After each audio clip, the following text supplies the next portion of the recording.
Welcome to another episode of Sleep Paralysis News. It's the place that you can come to. It's a safe space where we speak to people about their experiences with the phenomena of sleep paralysis. Today, we've got a really interesting guest with us, and I'm really looking forward to hearing his story and about his experiences. And then I'm also joined with my co-host here, Cyrus, sci-fi.com, who's working on his movie, which is all about sleep paralysis, which I'm sure will be out into the public arena very, very soon. So without further ado, I'm gonna bring in our guest here, Ya. Ya, do you want to tell us a bit about you and your background? Because I think it's important for us to understand where you're at and what you do to help to put things into context for the listeners. Sure, I will glad to. Hi Sheila, hi Cyrus. I'm really happy to be here. A little bit about myself. I had quite a lot of sleep paralysis episodes since I was 16, and there was quite life-changing episodes. I will tell a little bit about my first ones because I was very strong for me. And when I was 16, one day I just went to bed like every other day, and suddenly I woke up with when I saw like a black cloud hovering from the door of the room above my bed, and it felt like a force that trying to just get into me. And while I'm trying to struggle to wake up and to move, and I was obviously very, very frightened, and also felt like some force made me sit on the bed instead of lying down. Today I can understand that it wasn't really happening, but that was the feeling I had at the time. And I woke up, I had no idea what I just been through. And after that, almost every night I had exactly the same thing with this black cloud, this shape hovering over me, and me fighting to wake up. Till one night, the episode starts just the same with a black cloud and me trying to wake up. I felt I'm sitting on the bed, and at the end, I thought I managed to get over it. I felt back to the mattress, but instead of waking up, I just kept falling uh, through the mattress and into a black hole.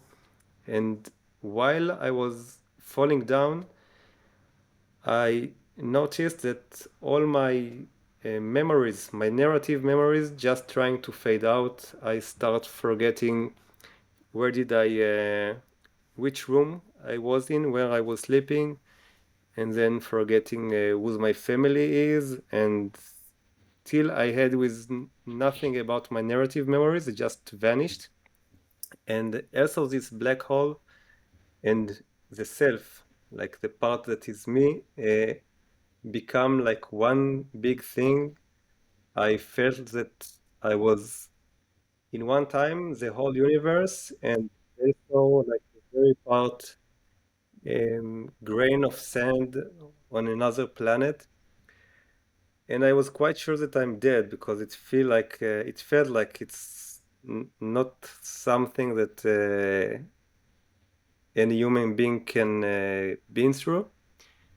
And to my very big surprise, I just woke up the next day and had to act like everything is normal. And of course, I didn't tell anyone because I didn't think they can find me, can think it's something that makes sense.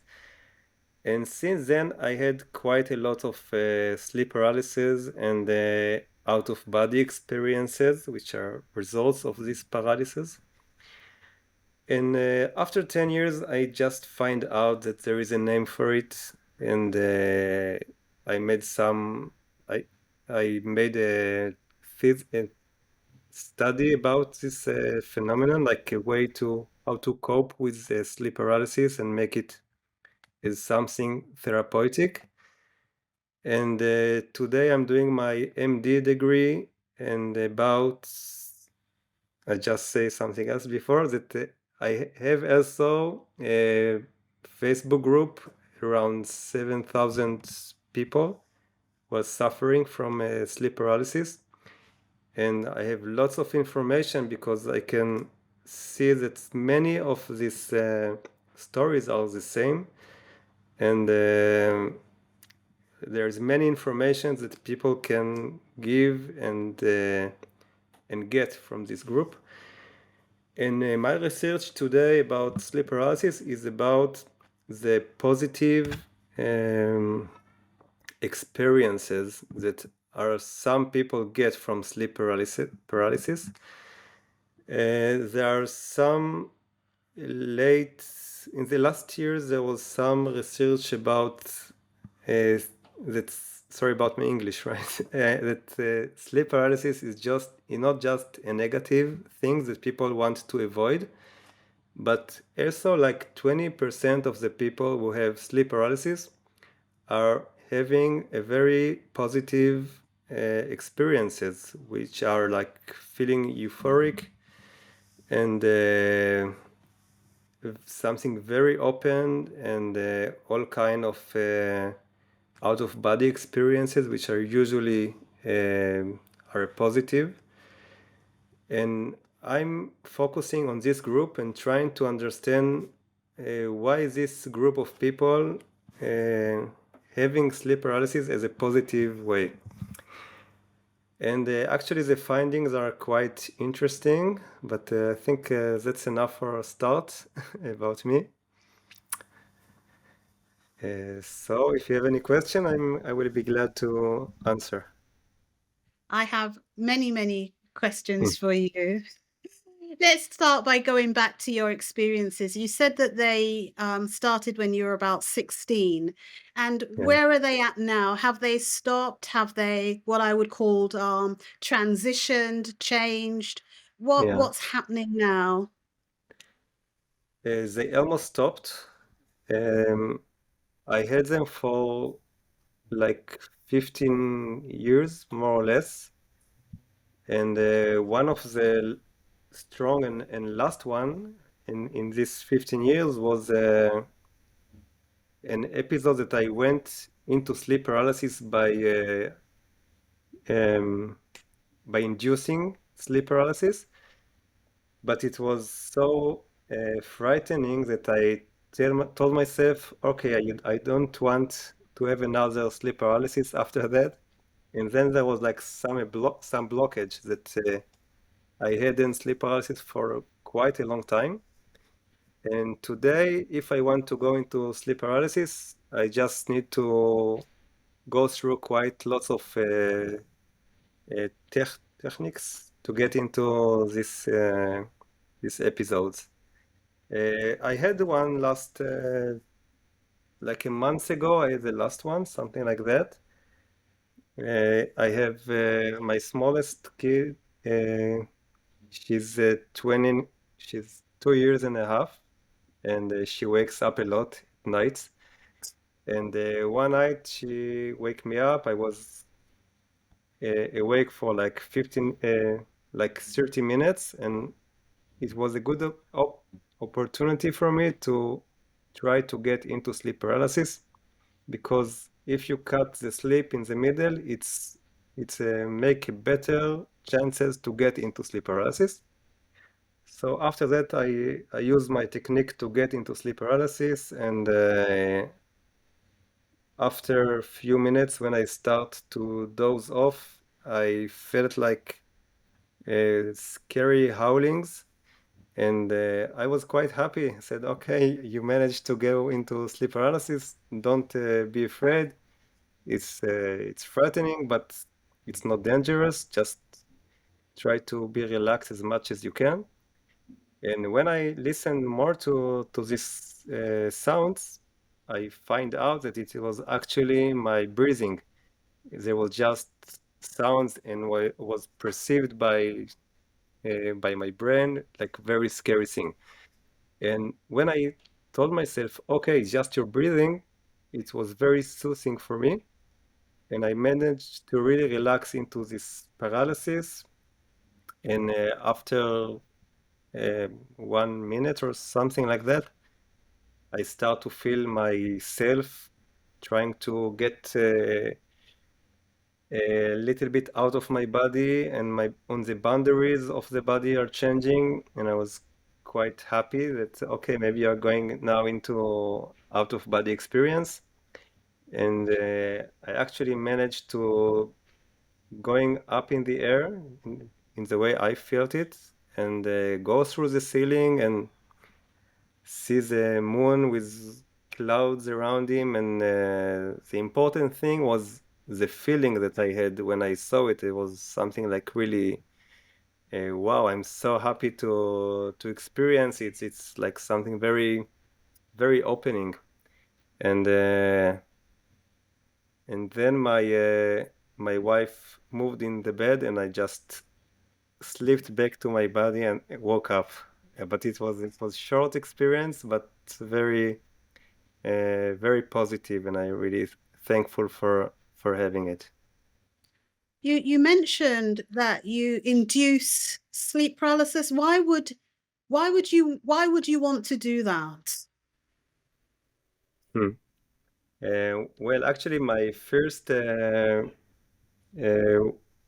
paper about sleep paralysis was just about the uh, pros and cons of sleep paralysis, and I know for myself that thanks to the sleep paralysis that I had, which was really horrible, and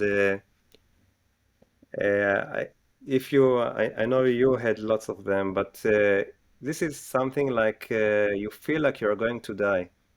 And especially when I had this sleep paralysis, when I had no information about it, there was no much internet back at the time, and no one to talk about it. And for me, it was, what's happening to you? Are you going crazy, or there are demons attacking you? I had no reference for what's happening. And even when I felt many times that I'm going out of my body, it was scary because I couldn't know if this is dangerous, if and if I'm just surrender for this out of body experience, is it dangerous? Maybe I'm going to die. Maybe I can't go back to my body. There was no information about it, and I think because for a long time I had to cope with uh, something that is really like fear of dying. This is the level of fear that I had. Something changed in me because today, because I managed to pass this fear, this line of fear. Today, in my waking reality, if something is scaring me, I'm not letting it to stop me.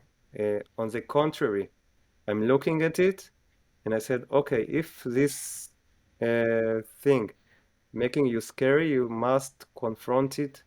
You must deal with it so it won't. I don't have the word for it. It won't. Paralyze. Yeah, paralyze, great, or get you Mhm. down or stop you. Exactly. So this is one, dealing with fears in general in the waking world, and also to experience all these other states of consciousness, which are not the ordinary one, which is we still don't know a lot about them. Sometimes they are just exactly like the reality. Sometimes they are different. Uh, there are some stories that it's hard for us to understand how it works if we are looking at uh, what most of the scientists think about the mind and the brain. We have no explanation for it. I think we have to go into a different model of consciousness and how the brain function. So this is very make me very curious to learn to understand it. It's like a frontier that we are not understanding yet. And I think there are many options when people will discover this states of consciousness, which could be really healing. Um, I'm not sure if I'm clear enough.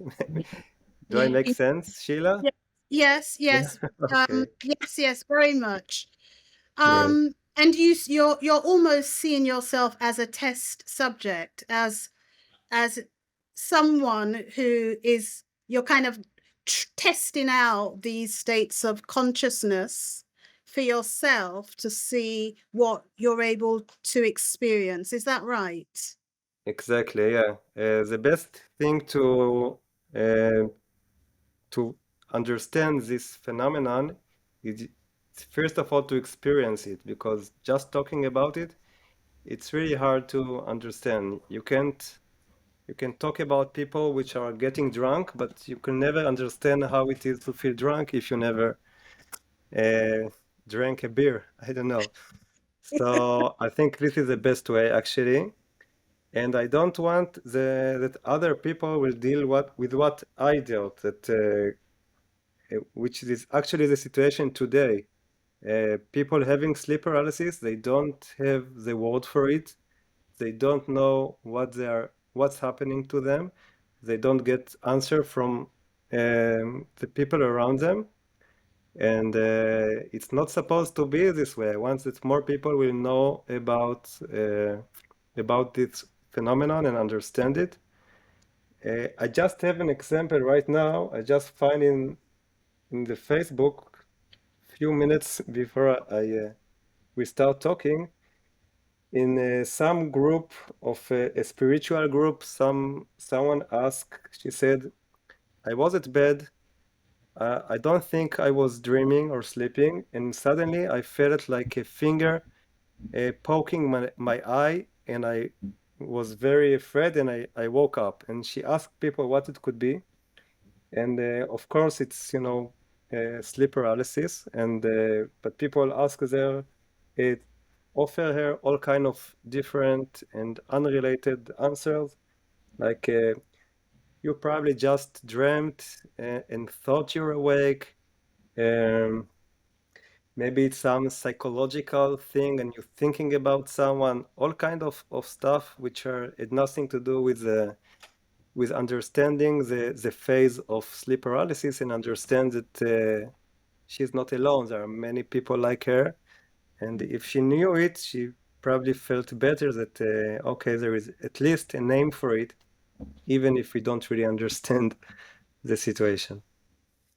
So what do you think it is? What has your research highlighted to you? Um, wow, this is a really hard question because right now I'm doing a course about sleep paralysis. Um, and I'm trying to explain my theory about sleep paralysis. And I think even with many hours, it's hard for me to explain it, because this is a little bit from understanding consciousness and brain and cultures and anthropology and beliefs and placebo, nocebo. So it's really hard for me to try to explain it. But I can say that I'm not agree with a mainstream explanation of sleep paralysis. It just don't work. I know there are few theories about it. Most of them is about that it's just something internal in the brain. But I saw and I heard about quite a lot of experiences which were intertwined in relation with also with the internal parts of us and also with something out of ourselves, like people who saw things which are not in the room and they couldn't knew about it. Um, People which experience together sleep paralysis and saw the same entities.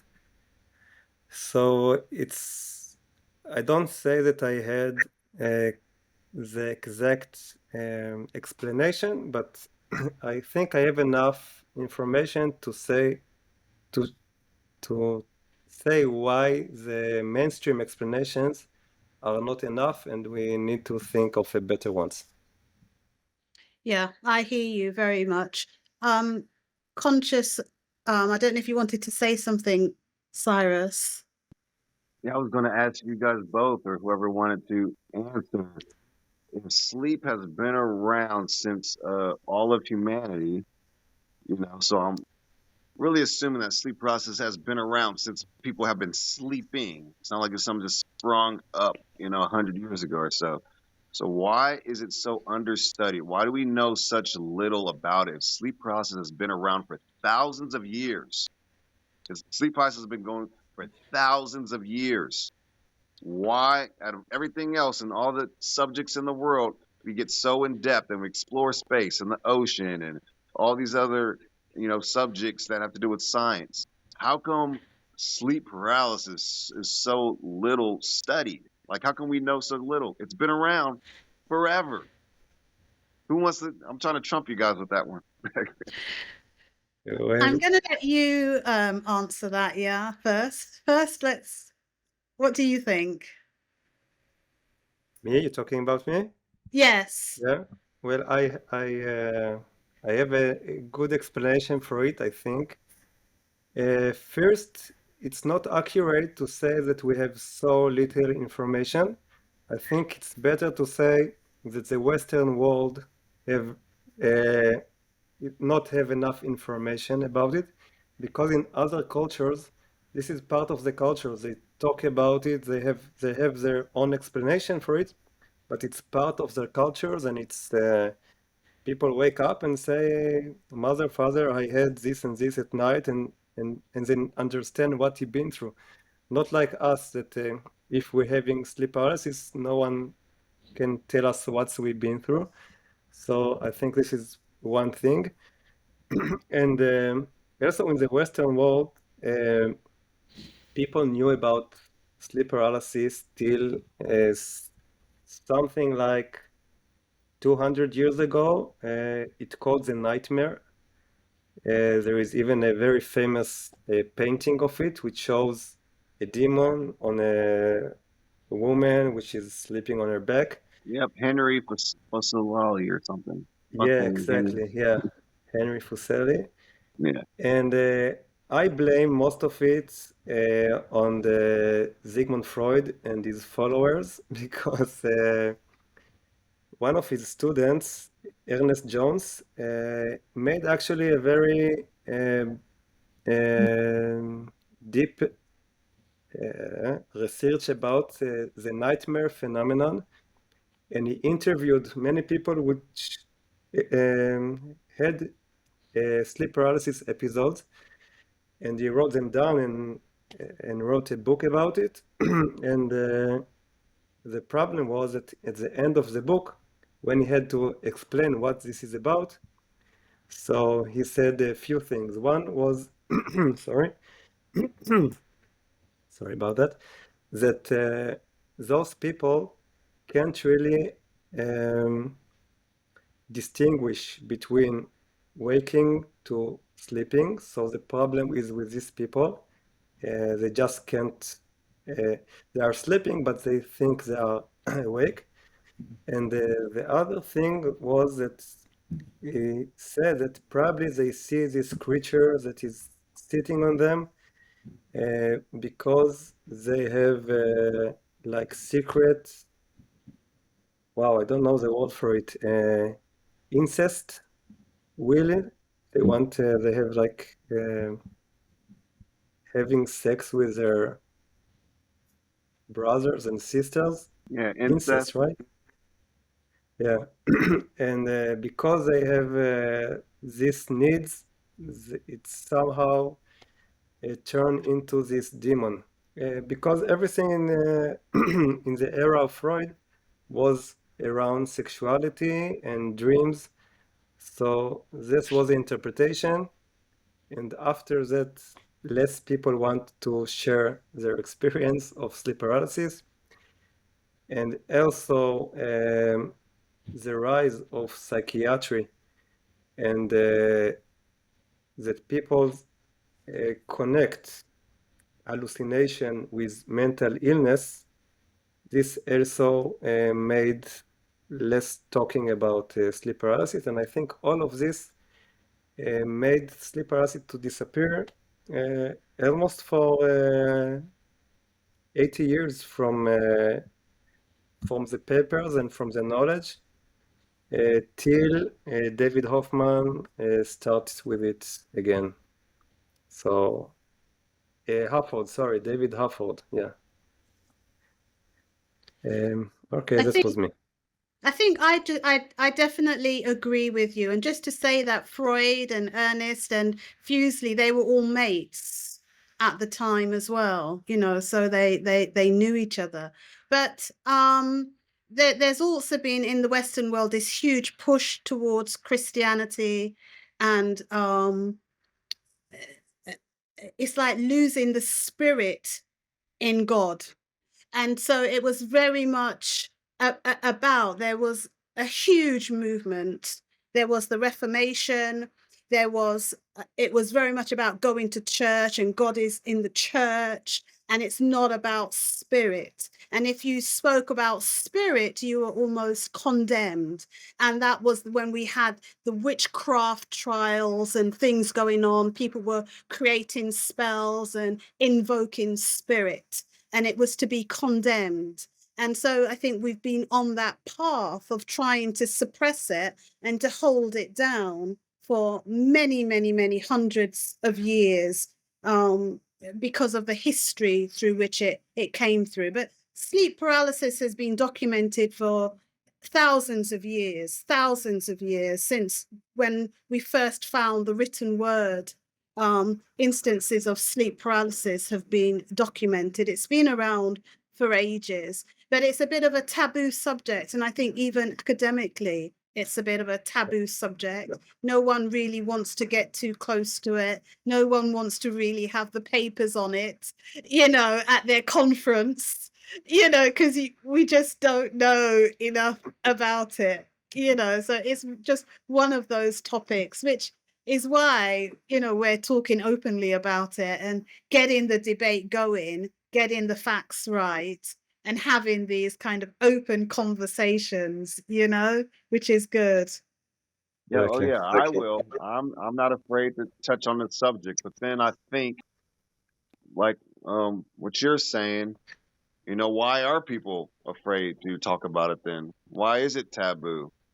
You know, and I believe when people come here to Earth, whether it's a Aristotle or Copernicus or, you know, whatever philosopher, and they bring truth to the world, you know, someone's going to get you, whether it's society or a government or, you know, just someone's want to assassinate you.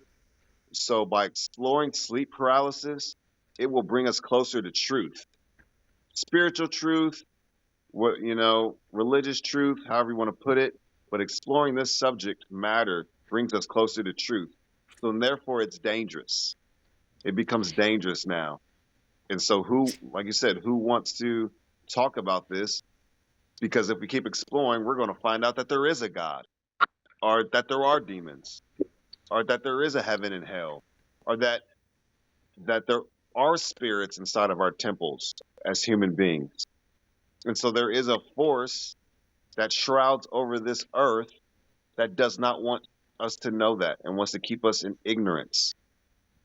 And so, yes, it has shaped through our society, I would say America, Western civilization, that, look, we can't pray in school. We can't talk about God anymore.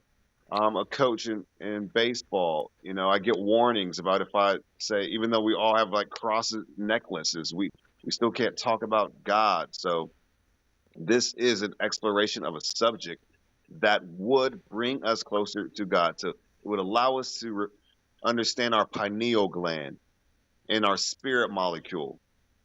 Does the higher forces really want us to know this and empower the people and know? So we must change the narrative to make this subject something that, it's uncomfortable now.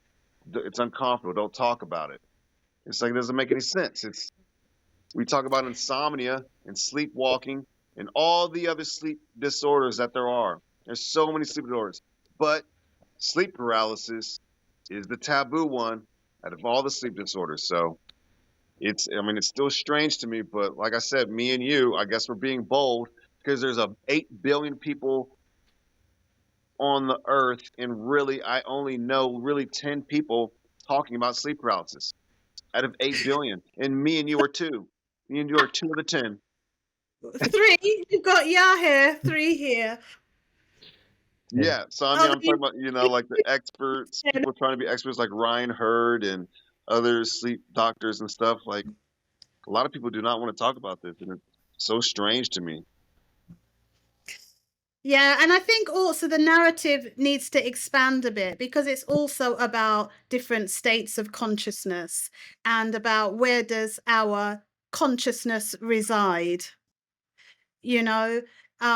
So it's also a bit because people are speaking more about being able to come out of their body, and having these out of body experiences, to be able to astral project, to be able to control their dreams. They're in their dreams, they're able to know things, to speak to people, to understand things. These are all being discussed more and more.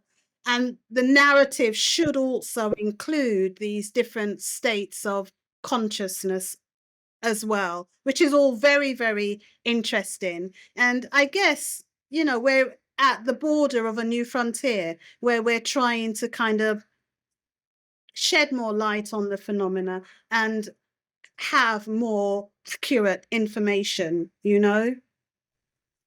I would like to also ask, yeah, you've mentioned the therapeutic and things that have helped you with it. I'm wondering if you're able to share any of that with us.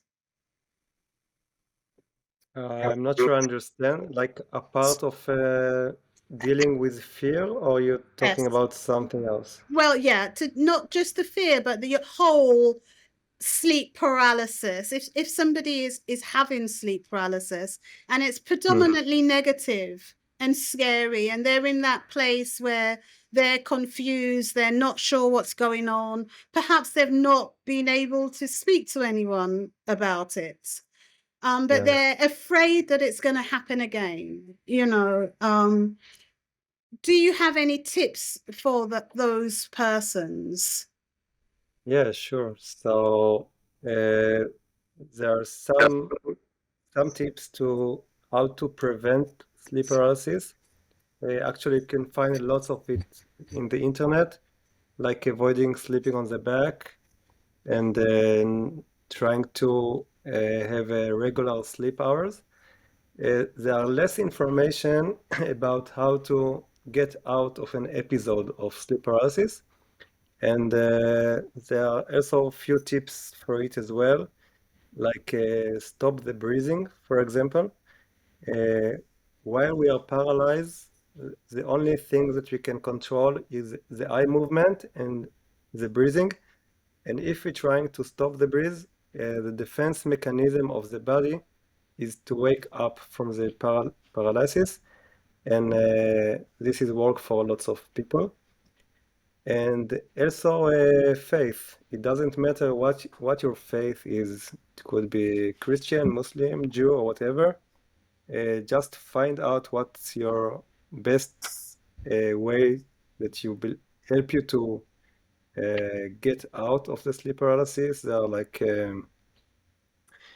like calling the name of Jesus or telling a surah from the Quran, or there is also something from the Bible. Just find out what it is, or New Age, whatever it is, and these words have power if you believe in them, and it can really help you to get out of the sleep paralysis. This answer your questions? Yeah, yeah, very, Yeah. very, very, very, very much, you know. And what about because it can create anxiety in persons as well. Do you have any suggestions for that? Yeah, I find out with now I'm just analyzing the data from my research, and I find out that the things that helps most are control and knowledge. I'm not sure if this is the right word, but if you're aware of what can cause you sleep paralysis, what can help you to get out of sleep paralysis, if you know that this is not dangerous, it doesn't matter how scary it is, it's not can really harm you. So this is and this is something that happens to lots of people. There is something comforting at this knowledge. And if you manage to get out of um, the stand of a victim, because the way that the medical way looking at sleep paralysis, that this is like parasomnia and you are a victim of it. But it doesn't have to be like that. You can control it. You can manage to be in peace with it. If you manage to go through the fear, you have ways to get out of it. You have ways to get into it if you want it. So if you want to, which is make you in a much more powerful place. You're not the victim. You are the warrior. You are the ones that want to get into this situation. And this is the opposite of getting into anxiety, because this is your choice and you are acting to have this. So I think these are things that can really help to lessen the anxiety. Also sharing with close friend, family member, is someone that knows about sleep paralysis, like you too, and and just get the right information, and not all kind of harmful information, or just not accurate one, like information that can put you into psychiatric pills and stuff like that, which also can happen if the doctor don't understand what you're telling, what your symptoms are, and you don't know sleep paralysis, can misdiagnose you and put you into the system with all those, I lost the words again, those pills, you know what I mean? Yeah. Yeah, I know. I've spoken to persons who are quite concerned about that, about Yeah. being diagnosed as having a psychiatric disorder and then being put into the system and put onto various forms of medication, which is unfortunate that that Yeah. happens. Persons have that concern because then that stops people from speaking openly about what has happened to them. And I do think that by speaking about it does help to strengthen the individual internally and be in control of what's happening as well, you know? Yeah. Yeah, and I also think that the problem with even doctors that know what sleep paralysis is, they are telling their patient, okay, this is a sleep paralysis, this is parasomnia, this is all in your brain. And many people don't um, uh, accept this explanation. They think it's something else. They can think it's something spiritual. They can think it's something demonic. I don't know. And what I believe is that it doesn't matter what your belief is. If someone comes to you with his beliefs, you just need to accept them and see how these beliefs can give him strength to deal with sleep paralysis, and not trying to convince him that your explanation is better than his, because no one really can give 100% that he understands what sleep paralysis is. No one knows. So it's all about beliefs, and my beliefs is not better than anyone else. So that's my point of view about it. And thank you for that. Yeah. And I think that's a good point to end the discussion. I think the final thing I'd like to ask is about your Facebook group, and where can persons find that if they'd like to join it, as it sounds like it's quite a supportive space. It is, but unfortunately, it's not in English, so Oh, I don't think that other people can't get it. But there is a big group in English, Reinhardt group. Um, uh, Sometimes because it's too big, you don't really get the good information, and you can get sometimes harmful information. But mm, mostly I find it like very supportive group, and people can find it on Facebook as well. yeah, I think that's just called sleep paralysis, isn't it? And I think there are 2 images Yeah. on that group, if it's the Yeah, right one exactly. Yeah. that I'm thinking Yeah. about. Well, thank you very hmm much for that. Yeah. Are there any other Yeah. comments, any final words, Cyrus, that you'd like to? No?